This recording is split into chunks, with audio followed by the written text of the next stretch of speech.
Now in today's class will proceed with our basic sample paper. आज हम जो sample paper start करेंगे ये आपका बेसिक सैंपल पेपर है, बेसिक सैंपल पेपर। और ये बेसिक सैंपल पेपर का ये आपका फर्स्ट सैंपल पेपर है, राइट। बेसिक सैंपल पेपर का फर्स्ट सैंपल। देखो बेसिक सैंपल पेपर करने का लॉजिक क्या है और रीजन क्या है मैं बताता हूँ। जो एनसीईआरटी से रिलेटेड जितने भी इंपॉर्टेंट क्वेश्चंस है वो सारे आपके बेसिक सैंपल पेपर से कवर हो जाएंगे। समझ में आ रहा है क्या कह रहा हूँ आपको? तो स्टैंडर्ड भी हमें करना है, बेसिक भी करना, प्लस एक और आपको एक और चीज हमें करनी है, वो क्या है, एनसीईआरटी के अलग से इंपॉर्टेंट क्वेश्चंस, वो भी मैं अलग से आपकी एक सीरीज स्टार्ट करवाऊंगा। समझ में आ गया? ठीक है, तो हम तीन चीजों पे फोकस करेंगे, standard sample paper, basic sample paper और एनसीईआरटी इंपॉर्टेंट क्वेश्चन सीरीज। ठीक है, तो सैंपल पेपर हम दो तरह के करेंगे और एनसीईआरटी इंपॉर्टेंट क्वेश्चन सीरीज। इसके हम कितने कर चुके हैं? दो सैंपल पेपर कर चुके हैं, थर्ड अभी आपका रनिंग है, और इसका अब तीन ऑलरेडी कर चुके हो, तो मैं बेसिक सैंपल पेपर भी स्टार्ट करवा रहा हूँ। क्लियर हो गया यहाँ तक? ठीक है, तो सबसे पहले कौन सा section? Section A. Section A, section A का जो आपका फर्स्ट क्वेश्चन है वो क्या है आपका? If two positive integers a and b are written as a equal to x cube y square. आपको क्या कहा जा रहा है? A equal to x cube y square और बी इक्वल टू क्या है? X y cube. अब आपको क्या कहा जा रहा है? Find the HCF of a and b. HCF of a and b, HCF में क्या होता है? जो वेरिएबल होता है उसकी लोवेस्ट वैल्यू पावर देखी जाती है, जो कॉमन वेरिएबल होता है। यहाँ x की पावर 3, यहाँ x की पावर 1, तो x तो 1 ही आएगा। एलसीएम होता तो हाईएस्ट पावर देखी जाती, और y मिनिमम पावर कितनी है? 2, तो यही आपका आंसर है। ऑप्शन देखो बी, तो option B, option B. Is it clear? ठीक है, next question is question number 2, the LCM of a smallest 2 digit composite number. देखो क्या कहा जा रहा है? Smallest, according to question, smallest 2 digit composite number, smallest 2 digit composite number. और क्या कहा जा रहा है आपको? And smallest composite number, and smallest composite number. आपको क्या फाइंड करना है? इसका एलसीएम फाइंड करना है। आपको क्या फाइंड करना है? इसका एलसीएम फाइंड करना है। देखो जी, मेरी बात ध्यान से सुनो। कंपोजिट नंबर क्या होते हैं? जो अपनी टेबल को छोटे दूसरी टेबल्स में भी आते हैं। प्राइम नंबर में क्या होता है? जैसे मैं कहता हूँ 3 एक प्राइम नंबर है, क्योंकि अपने टेबल में तो आ ही रहा है, 1 में भी आ रहा है, अपने टेबल में तो आ ही रहा है, 1 में भी आ रहा है। अगर इसी सीक्वेंस में अगर एक तीसरा फैक्टर जुड़ जाए तो कंपोजिट है। जैसे 4 अपने टेबल में तो आ ही रहा है, 1 में भी आ रहा है, अगर सिर्फ यहां तक होता तो प्राइम है, 2 में भी आता है। तो 1 को इंक्लूड करके, मैंने क्या कहा? 1 को इंक्लूड करके अगर 3 फैक्टर्स हैं तो कंपोजिट नंबर है, सिंपल सी बात है। तो सबसे छोटा 2 डिजिट का नंबर जो कंपोजिट है, मैं बोल सकता हूं 10 होगा। क्यों? 10 में भी आता है, अपने में भी आएगा, 1 में भी आता है, 1 में तो सारे ही आते हैं, और 10 2 में भी आ रहा है, 5 में भी आ रहा है, चलता ही जा रहा है। ठीक है, तो ये कंपोजिट हो गया। स्मॉलेस्ट कंपोजिट नंबर क्या होगा? 4 ही होगा, क्योंकि 2 और 3 तो आपके क्या होते हैं? प्राइम होते हैं। तो ये हो गया आपका 4 और 10 का एलसीएम। 10 का मतलब क्या हो गया? 2 इंटू 5, 4 का मतलब क्या हो गया? 2 इंटू 2। तो जब आप एलसीएम निकालोगे तो हाईएस्ट पावर कॉमन नंबर की 2 रेज़ टू पावर 2 इंटू 5, तो 5 4 जा 20। ऑप्शन बताओ? सी। तो C is the answer, C is the answer of this question. Is it clear? Next question is question number 3, if x equal to 3 is one of the root of the quadratic equation. Question में आपको quadratic equation given है which is x square minus 2kx minus 6 equal to 0। This is the given quadratic equation. आपको कहा जा रहा है x equal to 3 is one of the root, x equal to 3 is one of the root. अगर ये इसका root है तो ये इसको सेटिस्फाई करेगा, ये इसका रूट है तो इसको क्या करेगा? सेटिस्फाई। तो आप इसमें 3 पुट कर दो, तो क्या हो जाएगा? 3 square minus 2k into 3 minus 6 equal to क्या हो जाएगा? 0। को डाउट है तो बताओ। क्लियर है यहाँ तक? ठीक है, 3 स्क्वायर क्या हो जाएगा? 9 minus 6k minus 6 equal to 0। 9 minus 6 क्या हो जाएगा? 3 minus 6k equal to 0, minus 6k equal to minus 3। तो माइनस से माइनस कैंसिल, तो k इक्वल टू क्या हो गया? 3/6 विच इज 1/2। बताओ जी कौन सा ऑप्शन? बी। तो right answer is option B. Is it clear? Next question is question number 4, the pair of the equation y equal to 0 and y equal to -7 has, क्या कहा जा रहा है, pair of the equation y equal to 0 and y equal to -7 has. पहले इसको graphically बना के देखते हैं ये बन क्या रहा है। देखो जी, ये आपका x एक्सिस है, ये y एक्सिस है, y इक्वल टू 0 तो यही लाइन होगी, ये जो लाइन है आपकी ये क्या है, y equal to 0, y equal to 0 का मतलब होता है x axis, y equal to -7, मान लेते हैं यहाँ कहीं -7 है, तो ये जो लाइन है आपकी, ये लाइन क्या है, y इक्वल टू -7, ये दोनों लाइनें इंटरसेक्ट है, नहीं, पैरेलल है। पैरेलल लाइंस के कोई सॉल्यूशन होते हैं, no solution, no solution, that is option D. Next question is question number 5, value of k for which the quadratic equation 2x² - kx + k equal to 0 has equal root. देखो क्या कहा जा रहा है आपको, एक गिवन इक्वेशन है 2x² - kx + k equal to 0, और आपको क्या कहा जा रहा है, k की क्या वैल्यू होगी जिस पर इसके रूट्स क्या होंगे, इक्वल होंगे। तो आप 4 इक्वल रूट्स का मतलब क्या हुआ, d equal to 0, equal roots के लिए क्या होता है, d किसके इक्वल होता है, 0, d का मतलब क्या हुआ, b² - 4ac equal to 0, b आपका क्या है, -k, तो ये हो गया -k² - 4, a की जगह क्या हो जाएगा 2, c की जगह क्या हो जाएगा, k इक्वल टू 0 होना चाहिए, -k² क्या हो गया, k² - 8k इक्वल टू 0, तो k², यहाँ से k कॉमन ले लो, तो क्या हो जाएगा, k - 8 इक्वल टू 0, उसको वहां में शिफ्ट कर देना, डिग्री 2 है तो फैक्टर भी 2 बनेंगे, रूट्स भी 2 आएंगे, तो k इक्वल टू या तो 0 होगा या k की वैल्यू 8, अब बताओ 0 और 8 किसका ऑप्शन है, D, तो that is option D, that is option D। This question is question number 6, the distance of the point 3,5 from x axis is, distance of the point 3,5 from x axis is, बताओ जी, मान लेते हैं ये point 3 है और ये point क्या है 5, तो अगर मैं इनको कनेक्ट करता हूं तो आप एग्री करते हो ये 3,5 है, से द पॉइंट इज P, आपको कहा जा रहा है इस पॉइंट P का x एक्सिस से कितना डिस्टेंस होगा, तो x एक्सिस से डिस्टेंस यही है और ये कितना 5, तो जो डिस्टेंस होगा वो कितना होगा 5 यूनिट, तो बताओ ऑप्शन C, तो this is the final answer of this question.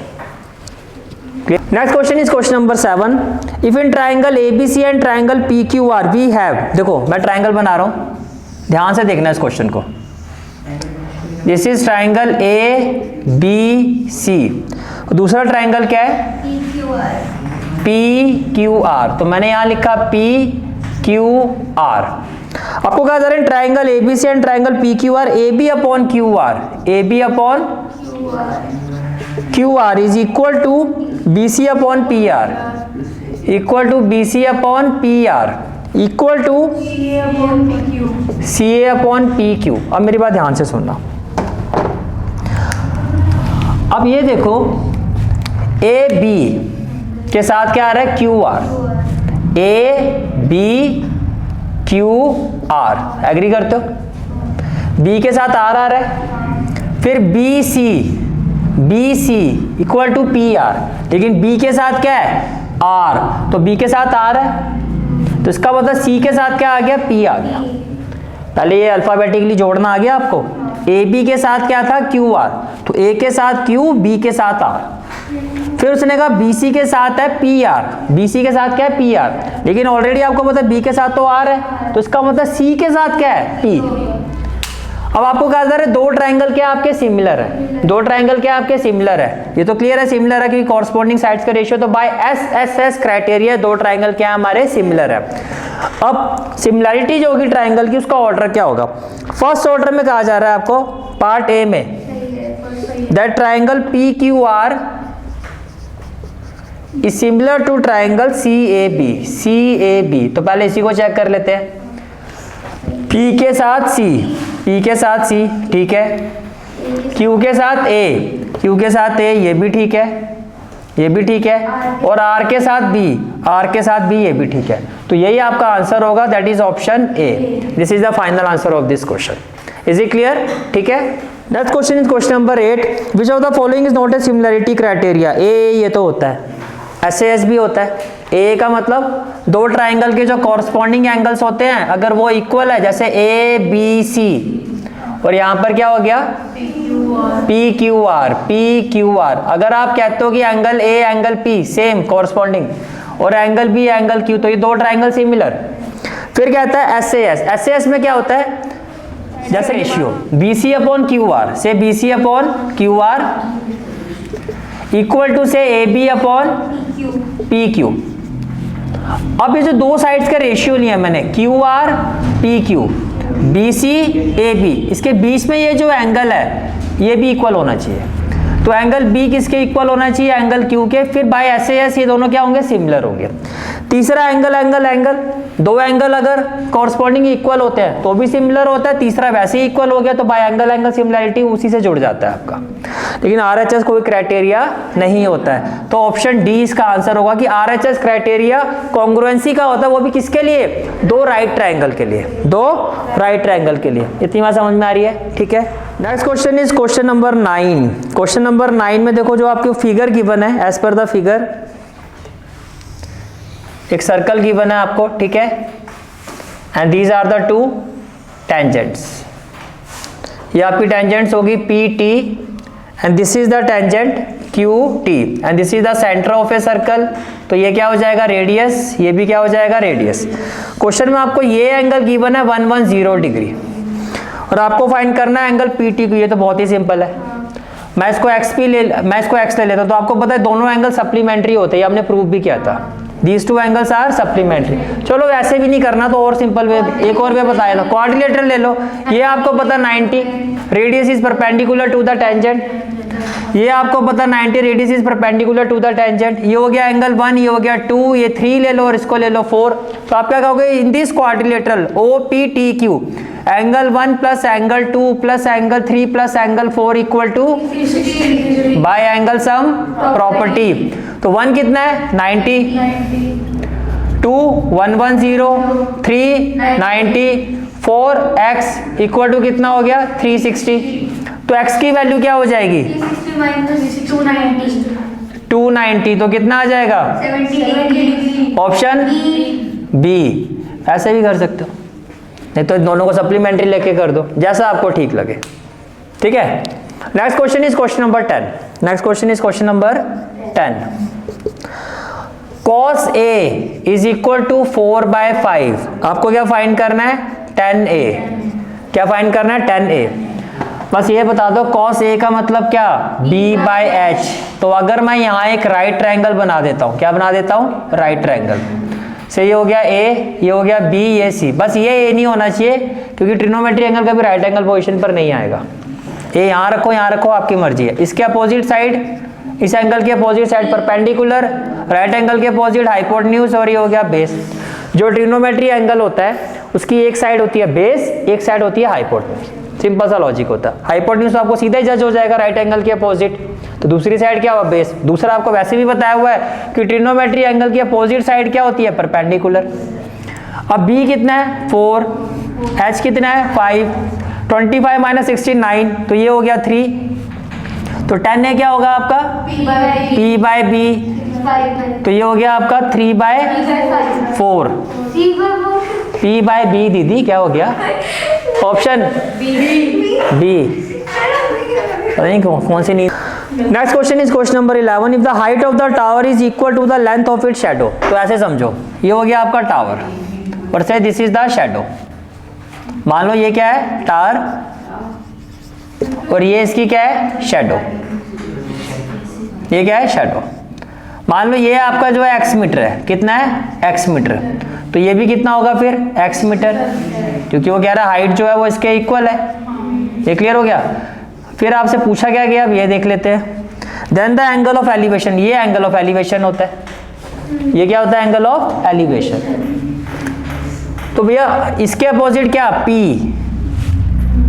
और एक साइड क्या होगी हाइपोटेन्यूज, तो ये क्या हो गया B। P और B का कॉम्बिनेशन है तो tan theta.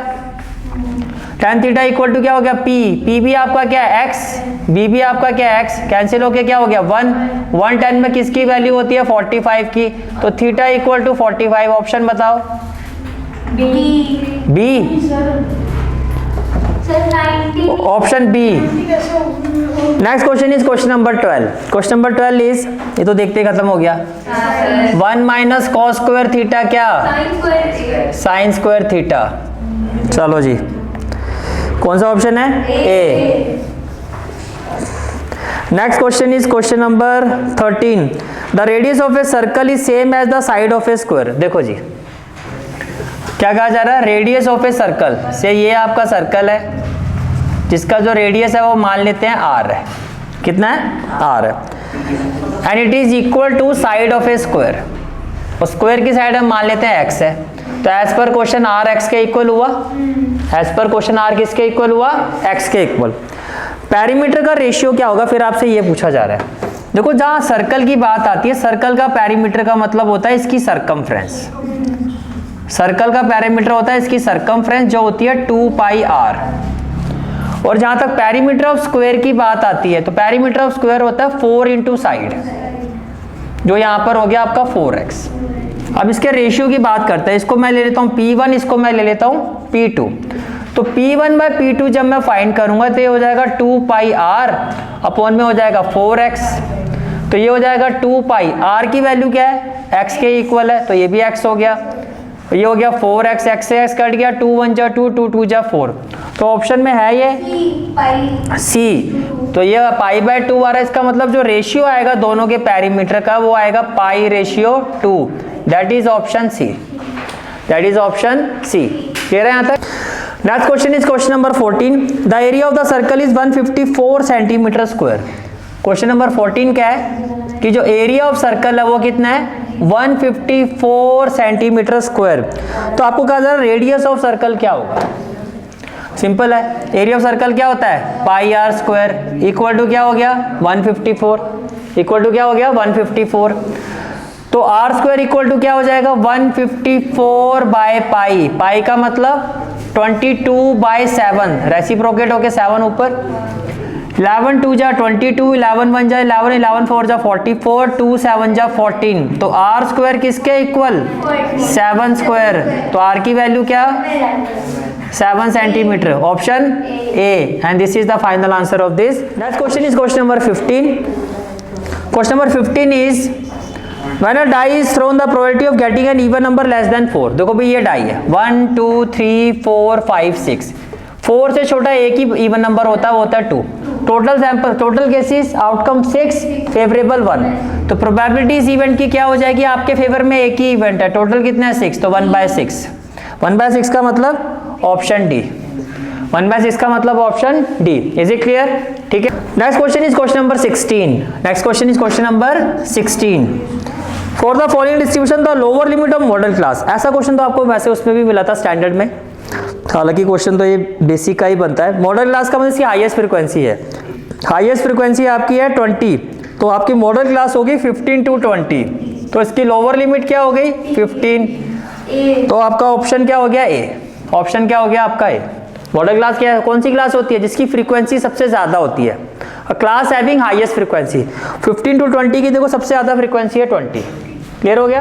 Next question is question number 17। और rectangular sheet of paper 40 centimetre into 22 centimetre. भैया ये समझाने के लिए मुझे एक पेपर चाहिए। कोई देखा? रेक्टेंगुलर शीट ऑफ पेपर है जिसकी डायमेंशन क्या है? 40 centimetre into 22 centimetre. 40 centimetre into 22 centimetre. ठीक है। अब ये एक रेक्टेंगुलर शेप है जिसकी जो बड़ी वाली साइड है ये क्या है? 40, और ये क्या हो गया? 22। मान लेते हैं ये लेंथ है, लेंथ बड़ी होती है, ये आपकी क्या होगी? ब्रेड्थ होगी। ठीक है। अब क्वेश्चन में आगे देखो क्या कहा जा रहा है आपको। आगे आपको ये कहा जा रहा है is roll to form a hollow cylinder of height 40 centimetre. Of height 40 centimetre. अब मेरी बात ध्यान से सुनो, ये आपका 40 सेंटीमीटर है, मैंने क्या कहा? ये क्या है? 40। आपने इसको रोल ऐसे किया कि ये सिलेंडर की हाइट बन गई। अब मैं इसको रोल कर रहा हूं, तो रोल करूंगा तो ये हाइट बनना चाहिए, तो मैं इसको ऐसे रोल करूंगा। मैं इसको ऐसे रोल करूंगा, तो जब मैं इसको ऐसे रोल करूंगा ये सिलेंडर बनेगा आपका। ये आपका कुछ इस तरह से क्या बनेगा? सिलेंडर बन गया। ये बन गया आपका सिलेंडर। ठीक है। तो ये तो आपका आ गया 40, लेकिन ये वाला दूसरा डायमेंशन कितना था? 22। दूसरा क्या था? 22। वो जो 22 है वो आपका हो गया सरकमफ्रेंस। वो 22 ये बन गया आपका, ये आपका क्या हो गया? सरकमफ्रेंस। ये बात समझ में आ रही है आपको? ठीक है। तो देखो जी, एज पर क्वेश्चन आपको क्या फाइंड करना, रेडियस ऑफ द सिलेंडर।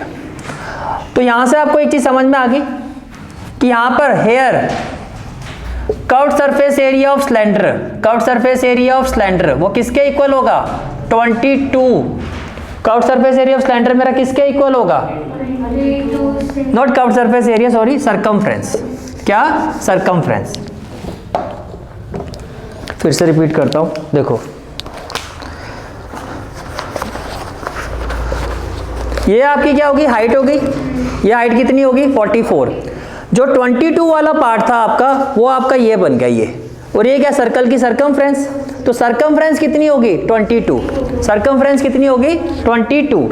तो यहां पर आप क्या कहोगे कि ये जो 22 सेंटीमीटर है, सरकमफ्रेंस कितनी हो गई, 22 circumference is equal to 22 centimetre. तो सरकमफ्रेंस यानी कि सर्कल, तो सरकमफ्रेंस ऑफ ए सर्कल क्या होता है, 2 पाई आर। तो 2 पाई आर कितना हो गया आपका, 22। तो आर इक्वल टू क्या हो जाएगा, 22/2 पाई। तो 2 से ये कैंसिल हो गया, 11/पाई। पाई का मतलब 22/7, तो 7/22। तो 11 2 जा 27/2, 3.5। चेक करो कोई है ऑप्शन ए। तो right answer is option A. समझ में आया। तो मेन चीज आपको क्या समझनी है, जो हाइट के अलावा दूसरे जो डायमेंशन वाला पार्ट होगा वो सरकमफ्रेंस होगा। वो क्या होगा, सरकमफ्रेंस। इज इट क्लियर, ठीक है। Next question is question number 18। Consider the following frequency distribution, और आपको मीडियन क्लास फाइंड करनी है। देखो जी, क्लास इंटरवल क्या क्या है आपके, 0 to 6, 6 to 12, 12 to 18, 18 to 24, 24 to 30। कोई डाउट है तो बताओ। फ्रीक्वेंसी में आ जाओ, क्या 12, 10, 15, 8 और 11 हो गया। ये भी क्लियर हो गया, ठीक है। अब आपको मीडियन क्लास फाइंड करनी है। मीडियन क्लास के लिए सबसे पहले क्या करना होगा आपको, CI। तो मीडियन क्लास के लिए सबसे पहले आपको क्या करना होगा, CF फाइंड करना होगा। तो CF क्या होगा, 12, 12 प्लस 10, 22 प्लस 30, 45, 56। ये आ गया। तो ये जो है आपका ये सम ऑफ एफ भी है और एन भी है। एन कितना आ गया, 56। 56 को 2 से डिवाइड कर दो, 2 2 जा 4, 2 8 जा 16। n/2 से नेक्स्ट ग्रेटर वैल्यू, n/2 से नेक्स्ट ग्रेटर वैल्यू 37। तो ये आपकी मीडियन क्लास है। तो राइट आंसर क्या होगा, option B. Is it clear. Next question is question number 19। Assertion of the point 04 lies on y axis. बिल्कुल ठीक है। 0,4 अगर किसी पॉइंट का x एक्सिस 0 है तो वो किस पर लाई करेगा, y एक्सिस। तो असर्शन तो आपका ट्रू है। रीजन में कहा जा रहा है x coordinate of the point on y axis is 0। बिल्कुल सही बात है, और ये उसका रीजन भी है। तो आंसर क्या होगा, both assertion and reason are true and reason is the correct explanation of assertion. Clear हो गया। Question is question number 20। Assertion is the HCF of 2 number is 5। क्या कहा जा रहा है, 2 नंबर है। मान लेते हैं 2 नंबर क्या है, A और B। इनका HCF क्या है, 5। फिर क्या कहा जा रहा है, एंड द प्रोडक्ट A और B यानी कि A क्रॉस B भी आपको गिवन है, वो कितना है, 150। फिर कहा जा रहा है अगर ऐसा है तो एलसीएम क्या होगा, 5 को 150 से जरा डिवाइड करो, क्योंकि आपको पता है 2 नंबर का प्रोडक्ट जो है वो उनके HCF और एलसीएम के प्रोडक्ट के इक्वल होता है। तो ये आपको गिवन है 150, HCF आपको गिवन है 5, एलसीएम तो एलसीएम क्या होना चाहिए 150/5। ये 40 तो नहीं आएगा, 30 आएगा। तो असर्शन तो आपका हो गया गलत। अब ऑप्शन डी हो सकता है, लेकिन फिर भी पढ़ लेते हैं। For any two positive integers a and b, 2 number का HCF इंटू 2 नंबर का HCF equal to their product. ये ठीक है। तो ऑप्शन डी आपका आंसर होगा, और इसी के साथ आपका सेक्शन ए कंप्लीट। ठीक है। This is for today's class. I hope you like this class, and if you like this class then do like, share and subscribe my channel. And don't forget to press the bell icon. Bell icon press करने से क्या होगा, जो भी मैं lecture upload करूंगा you will get the notification of that lecture. Thanks for watching this video. जहाँ तक आपके मैथ्स कोर्स की बात है, कंप्लीट मैथमेटिक्स कोर्स की जो प्लेलिस्ट का लिंक है वो आपको डिस्क्रिप्शन सेक्शन में मिल जाएगा। So bye, take care and have a great day.